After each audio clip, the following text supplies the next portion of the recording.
сегодня у нас будет трэшовая история.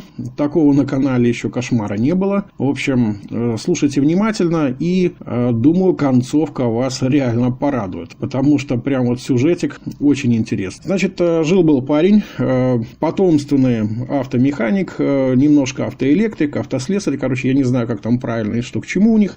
В общем, работал, с женщинами как-то у него не вязалось, и в какой-то момент парень решил, что, значит, надо двигаться дальше. Немножко они с другом денег подработали, что-то родители помогли, и парень купил гараж, потихоньку его переоборудовал, и, знаете, такой вот автосервис такой гаражный получился. Сначала как-то ни шатка, ни валка, а потом в какой-то момент сарафанное радио, какие-то бывшие клиенты звонили, и ребята с гаражей, в общем, потихоньку начали обрастать клиентами, дело пошло. Парень на тот момент жил в двухкомнатной квартире, которая досталась от дедов, и он смог сделать хороший ремонт и даже прикупил автомобиль. Знаете, как сапожник должен быть все-таки с сапогами. В общем, потихоньку начал обрастать денежкой, не так, что прям сильно, но, как говорится, это белорусский автосервис, сами понимаете. Но жизнь его не полна. Хотелось семьи, семейных радостей, счастья, ну, все как в книжках, как в кино. И он, естественно, с девочками у него как бы не лады были, и он решил отправиться на сайт знакомств. Ну, вот, собственно, разместил там свои фотографии о том, как он крутит гайки в автосервисе. Написал, что вот он автомеханик, что он фанатеет этим делом, получает удовольствие, ему это интересно. Окей, написал каким-то девочкам, и что вы думали? 0 ответа. Ну, естественно, не престижно, не круто, типа не денежно. Хорошо. Парень думал, почесал репу в итоге и пришел к выводу, что надо все-таки как-то по-другому себя позиционировать. Ну, он сменил фотографии, написал, что он не фанатеет крутить гайки, а любит путешествовать, написал, что он владелец СТО, ну и как бы опять написал девушка. Ну, как вы понимаете, прилетели ответы. Опыт у него был совершенно скромный с дамами, и с теми, которые ему написали, он с некоторыми попытался встретиться. Вот по его рассказу, одна из этих дам, очень интересный такой момент, он привел ее в бар посидеть, отдохнуть, и он рассказывает, вот, говорит, пока мы сидели, половина мужиков в этом баре, пацанов, которые мимо проходили, наверное, с ней поздоровались. Но он не придал этому значения. Вообще, я уже говорил несколько раз о том, что самая страшная проблема у мужчин, да, это неинформированность. Это не только, кстати, проблема именно мужчин, это проблема в самых разных отраслях и областях знаний. Так вот, как-то все это его напрягло, он попробовал еще с одной, но такая девочка как бы странновато оказалась, ему что-то там не понравилось, и это были те, которым он написал, от которых он ждал ответ. С другими как-то там разговор не заладился, ну бог с ним. И тут написала она. Да-да, это именно будет та самая, которая стала частью его биографии впоследствии. Ухоженная, красивая, скромная. Но есть небольшая проблема. Она ему так и написала. Тебя не смущает, что у меня есть ребенок? Парень, нет, конечно, он был воспитан в лучших традициях, конечно же, да. Это по-нашему, это РСПХа. А по его, ну, как вот 90% мужчин, которые бродят по просторам, скажем так, наших земель, они рассуждают несколько по-другому. Они говорят, ну, отец не тот, кто родил, отец тот, кто воспитал. Хорошая, красивая история, замануха. Ну и как бы, а почему бы нет? На фотографии красиво. Оказалось, что она вживую еще лучше выглядит. Прям красивая баба. Вот реально ухоженная, красивая, с фигурой. Свои достоинства она умело прячет, но видно, что там все у нее в порядке. Скромна прям, и прям интересно в общении. Вот. Вообще, как бы в разговоре она была прям неподражаема. На втором свидании эта мадемуазель показала ему все свои горизонтальные таланты, так сказать. Отчего парень был в шоке, потому что всю порнографию, которую он до этого смотрел, оказалась детским дешевым садом по сравнению с тем, что умела эта девочка. Как же она его подсадила? Не то на пельмени, не то на пилотки, как головные уборы. Хрен его знает, короче, каким образом она это сделала, но мы все прекрасно понимаем. В общении она была просто прекрасна. Ребенок замечательный. Единственное, что немножко немножко напрягло его, когда он отправился знакомиться с будущей тещей. А она его как раз к этому и готовила, к тому, что а как же семья, вот что для тебя важно. Вот. И как-то вот с тещей интересная ситуация была тоже по рассказу парня. Минут 40 теща пытала его, на кого записана квартира, кто какие собственники, как покупалась там, как продавалась, а что за автосервис, а где находится, а кто владелец, а как там это все оформлено. То есть такая тетенька прошаренная. А также он бывал у этой девочки РСПхи дома. Вот тут тоже был интересный момент, такой немного нестандартный. То, что рассказывает парень, на самом деле, я не знаю, кто-нибудь, вот просто прикиньте, да, может быть, вы бывали на квартирах, которые снимают, да, или принципиально чем отличается квартира съемная от своей квартиры, да.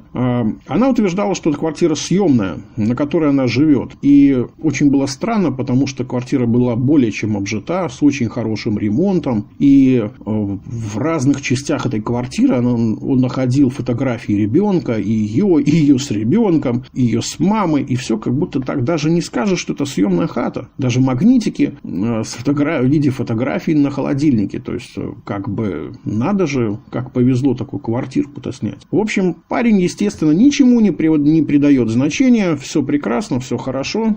И они начали мечтать о совместной жизни. О том, что не мешало бы общего ребенка и жениться, полноценная семья. Женщина это говорит все время об ответственности. Что она вкладывает в понятие ответственность, конечно, под вопросом, но позже вы обязательно узнаете, что именно для этой категории граждан прямо интересно. Так вот, в какой-то момент она начала, немножко продавливать его на ускорение, так сказать, процесса, нацеленного на то, чтобы расписаться. Они подали документы в ЗАГС, заявление подали, и достаточно все это быстро происходило, по-моему, там в течение 4-5 месяцев срок был до свадьбы. Где-то за месяца 1,5-2 эта девочка начала просить его то подвести до какой-то нотариальной конторы, то подвести в,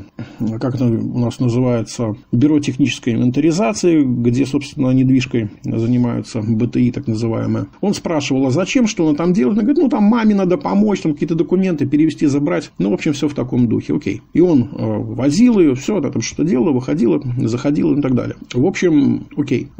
Свадьбу сыграли. Полностью вся свадьба была снизу доверху оплачена этим мальчиком. У ее мамы какой-то приходящий, уходящий сожитель был. Этот сожитель никакого отношения как бы не имеет, но на свадьбе хорошо повеселился, как бы все окей. Вот. В общем, совет да любовь, все нормально. И буквально в течение месяца после свадьбы девочка говорит, что она залетела. У них будет ребенок, все очень счастливы, ждали ребенка, прям, я правда не знаю, чем вот мотивируются люди, что прям вот так вот быстро все и ребенка ждали, и тут на тебе, и все как прям по заказу. Прошло срока 7 месяцев, ребенок родился недоношенным, что самое интересное, недоношенным, но при этом в нормальном состоянии здоровья, все нормально, особо каких-то противопоказаний не было. И дальше начали происходить какие-то совершенно нелепые ситуации, какие-то мелкие ссоры, скандалы, после чего, после одной из ссор, парень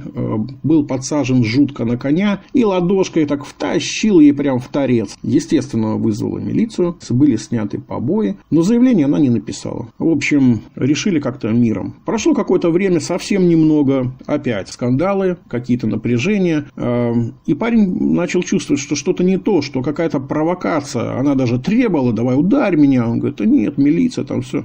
И знаете, что произошло? Эта женщина в расстроенных чувствах, совсем расстроенных, шла через соседнюю комнату, там был несложенный пылесос, она зацепилась ногой за шланг, упала, ударилась головой о рядом стоящий стул, и угадайте, что дальше было? Совершенно верно. Она вызвала милицию. На второй раз разговаривали с пацаном по-другому.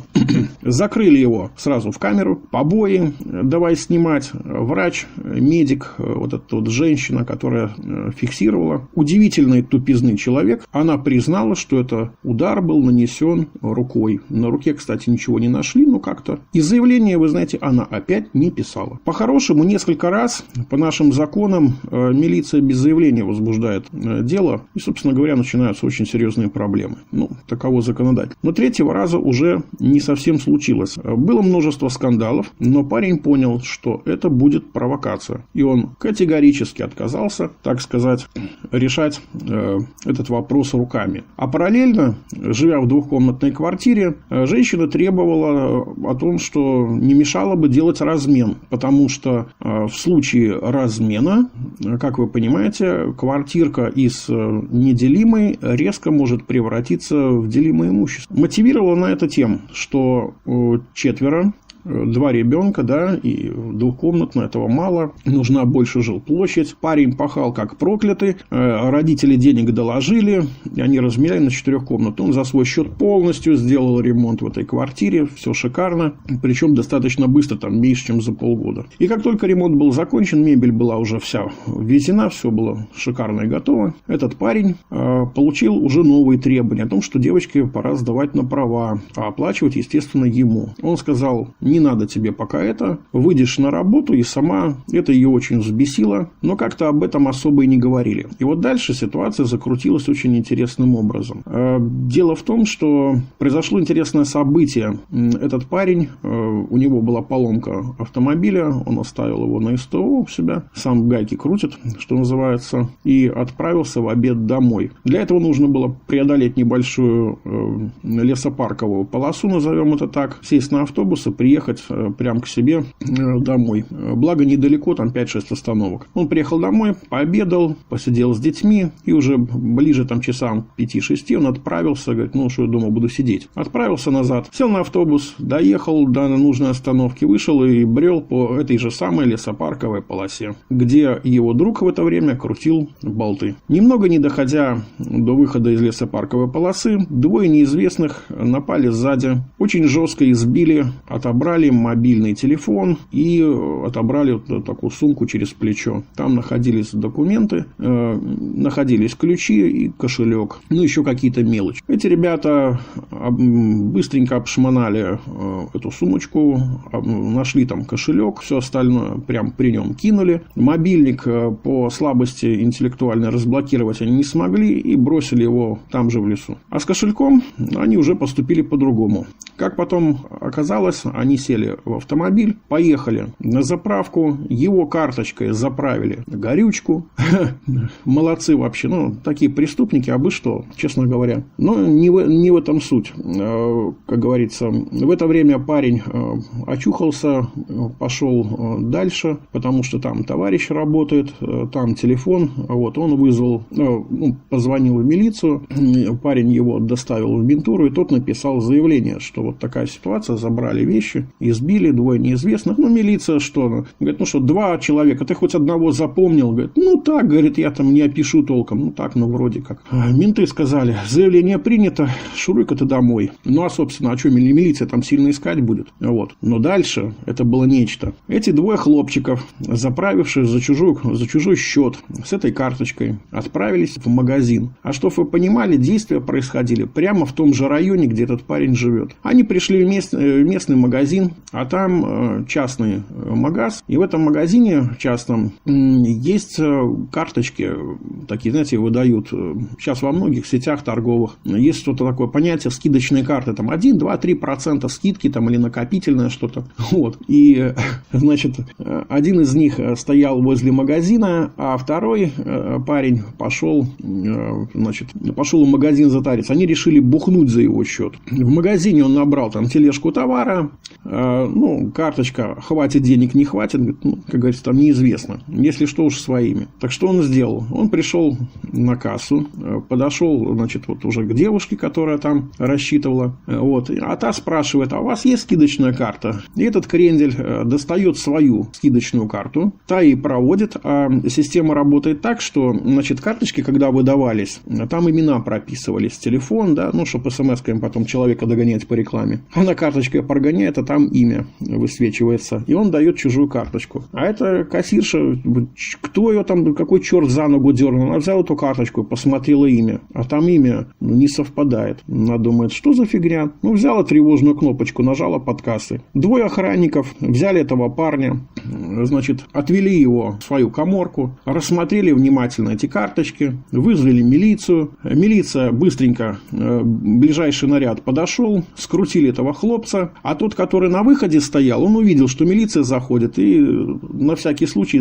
сдрефивший, запрыгнул в машину и уехал. Ну, естественно, милиция что делает в таких случаях? Если это магазин, есть камера, она сразу спрашивает записи с камер видеонаблюдения. Забирают этого парня в опорку. В опорке быстренько, там как бы, ну, мозгов много не надо, да, вот карточка, да, вот, но уже вечер, и как бы в банк там менты не дозвонились, чтобы все проверить. Вот. Ну, они что сделали? Они дождались утра, потом там следак или кто там, местный участковый, кто этим занимался, уже сделали прозвон. Вот. И когда посмотрели видеонаблюдение, да, обнаружили, что есть второй человек, с которым он приехал. Тот его начал выгораживать, второго, а следователь начал смотреть записи. Он как бы есть такая обязанность, не знаю, как в России, но в Беларуси есть такая обязанность милиции, там, которая, знаете, вот там, например, заберут человека в подпитии. Утром его перед тем, как отпускать и дать штраф, проверяют его, спрашивают, где он был там, и так далее. Вот такая процедура нехитрая. И просто смотрят по сводке, что за вечер произошло. Может, он бы где-нибудь проходил. Он взял, посмотрел, а там заявление. И в заявлении фамилия владельца карты. Все становится понятным. А там в заявлении двое неизвестных. На видео все это зафиксировано, что они стояли там вдвоем перед тем, как один пошел в магазин. Ну, а белорусская милиция, знаете, как работает, да? Работает очень просто, скажем так, проводит опрос с применением, так сказать, весьма серьезных доводов, назовем это таким образом. Вот. Они его быстренько опросили с применением доводов, и тот сдал своего подельничка. А параллельно, чтобы вы понимали, параллельно было уже инициирован развод. Собирались на развод там подавать. Вот. Ну, а следователь, он, естественно, контакт держит с пострадавшим. И вот уже на следующий день, где-то к обеду, его просят подойти. Тот приходит, показывают ему двух вот этих вот самых перцев. Очная ставка там нафиг никому не надо, естественно, потому что как бы карточка его, документами это подтверждено. То есть, налицо, да, то есть, ну, спалились, так спалились. И вот на этих двух перцев смотрят, ну, вот такие дела. Этого вот так зовут, этого вот так. Вот этого человека вы, собственно говоря, обобрали, избили. Идет этот мужик, короче, наш парень домой после этого всего, нам какие-то протокол он подписывал, там опроса, допроса, неизвестно что. Идет домой и чешет репу. Что не так с фамилией одного из них? И тут он вспоминает, что эта фамилия идентична той, с которой пришла его супруга. А в это время мент, который общается с одним из них, как раз вот со вторым, который уехал на машине, и узнает, а им же нужна какая-то база, да, для того, чтобы передать это дело дальше. Для этого нужно собрать базу, и для этого очень важный момент – это мотив. Мотив преступления. Но, опять же, с применением лучших дознавательных методов они узнают, что этот парень, оказывается, бывший супруг вот этой самой женщины. Естественно, под нажимом этот парень, уже наш парень, да, узнает от следователя подробности этой истории, что на самом деле происходит. А тут там в опорке, в милиции, там уже все и рассказал. А рассказал он следующее. Значит, когда он с супругой своей разводился, это вот первый супруг, да, который пошел на преступление, значит, супруга предложила ему, вот эта женщина хитропопая, предложила такую схему. У тебя хороший дом в пригороде и двухкомнатная хата. У нас общий ребенок. Вот давай, там машина, это самый дом твое, мне квартиру и без алиментов расстаемся. Но он как дурачок, естественно, и повелся на эту сказку. А через полгодика после развода женщина поняла, что не мешало бы еще денежку. Она подает, естественно, на алименты. И эти алименты вешаются на бывшего супруга. Проходит какое-то время, он узнает о том, что супруга бывшая собирается выйти замуж. И они пытаются, он виделся, оказывается, периодически с ребенком. И я не знаю, в каких там терках они были. В общем, за 2 месяца до того, как она вышла замуж, он ее обрюхатил второму кругу. Естественно, та быстренько, и, а мужчины как? Ребенок родился недоношен, да, они не напрягаются по поводу, слава богу, что так, они документы не читают, какой срок-то. Это просто со слов женщины он узнал, что на 2 месяца раньше родился. Родился он нормально, на своем 9 месяце все как положено. Вот. Просто ребенок не его. Вот и все. А она этому парню предлагает, бывшему своему супругу, если ты не хочешь, чтобы я с этим, уже когда уже женились, и уже второй ребенок, все, она продолжала с ним встречаться, и она ему предлагает, что, говорит, я с ним с этим разведусь, говорит, а мне ребенка надо содержать. Так вот, либо я тебе алименты, либо ты у меня боевой олень. Естественно, очень хотелось этому наказать, этого мужа, который не хочет оплачивать, собственно, автомобиль ей, права и так далее, типа проучить. Говорит, возьми, это самое, я тебе скажу, когда он где будет, дадите там по голове слегка, и это самое, деньги там у него, что будет, заберете. Но на этом мы порешили. Этот дурачок взял своего другана, с которым они вместе периодически выпивали, они пошли на дело. Вот и все. Естественно, когда все это вскрылось, как вы понимаете, уголовных дел было несколько. Во-первых, этих 2 ребят, с ними как обошлись? Бывший супруг, собственно говоря, он и подтвердил на суде, что он, как говорится, прилагал больше всего усилий во всей этой истории в лесопарковой полосе. Дали ему срок, его подельнику дали, по-моему, 2 года, тому в разы больше. Женщине за то, что, по сути, она заказчица преступления, ей дали 2 года, как это называется у нас, да и везде, это условки, потому что 2 детей, естественно, развод, а материалы одного дела могут использоваться для работы в другом деле, согласно законодательству. Естественно, признание отцовства состоялось уже на этой стадии, и никаких тестов делать не нужно было.